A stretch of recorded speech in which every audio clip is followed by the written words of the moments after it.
గోపాలపట్నం బాలికలు పాఠశాల విద్యార్థులకు ఎక్సైజ్ డిపార్ట్మెంట్ వారు స్పాన్సర్ చేసిన పుస్తకాలను ఎమ్మెల్యే ఘనబాబు ముఖ్య అతిథిగా పాల్గొని విద్యార్థులకు పుస్తకాలను అందించడం జరిగింది. ఈ కార్యక్రమంలో excise superintendent R Prasad, excise department అధికారులు, సిబ్బంది, పాఠశాల ప్రధానోపాధ్యాయులు, అధిక సంఖ్యలో విద్యార్థులు పాల్గొన్నారు.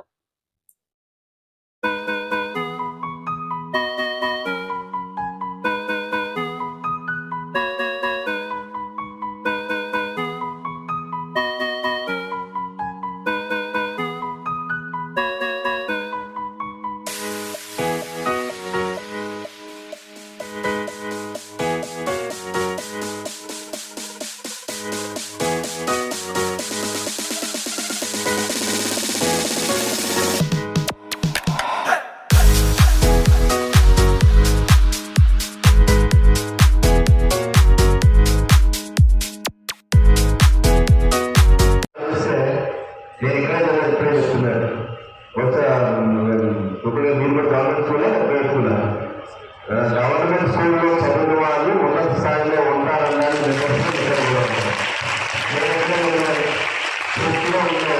చాలాసార్లు చెప్తున్నాం. చిన్నగానే చదువులు ఈ భవనాలన్నీ కట్టే అదృష్టం నాకు మాత్రమే దక్కింది. భవనాలు కట్టగలిగాం. ఈ మనకి ఏదైనా ఫెసిలిటీ వచ్చింది అంటే ఇప్పటి వరకు ఓల్డ్ స్టూడెంట్స్ డోనర్స్ లేకపోతే సోషల్ రెస్పాన్సిబిలిటీ కింద కార్పొరేట్ని ఇండస్ట్రీస్ ఎవరిని ఇన్వాల్వ్ చేసి వాళ్ళతో చేయించుకున్నాం. ఈ హెచ్ఎం గారు కూడా అందరినీ ఇన్వాల్వ్ చేస్తుంటారు. కానీ మొట్టమొదటి స్పెషలైజ్డ్ గా ఒక మంచి ఉద్దేశంతో పెడితే ఇప్పుడు ఆ డిపార్ట్మెంట్ వచ్చి కూడా గుర్తించేటువంటి కార్యక్రమంలో ఇక్కడికి రావడం అనేటువంటి మా స్టూడెంట్స్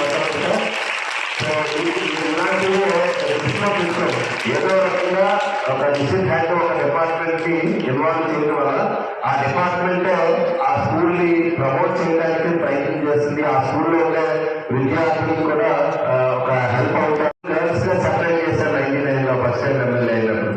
ఆడపిల్లలు మాత్రమే ఎందుకంటే ఇంకా చదువు మానేస్తున్నారు. మన దగ్గర కంపల్సరీ కాకుండా ఒకసారి విశాఖపట్నంలో ఒకటే గర్ల్స్ హై స్కూల్ ఉంది, రెండో స్కూల్ తేవాలని తీశారు.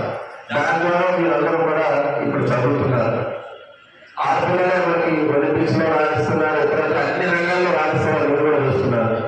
ఇక్కడ గర్ల్స్ హై స్కూల్ అప్గ్రేడ్ చేస్తూ జూనియర్ కాలేజ్ చేశాం.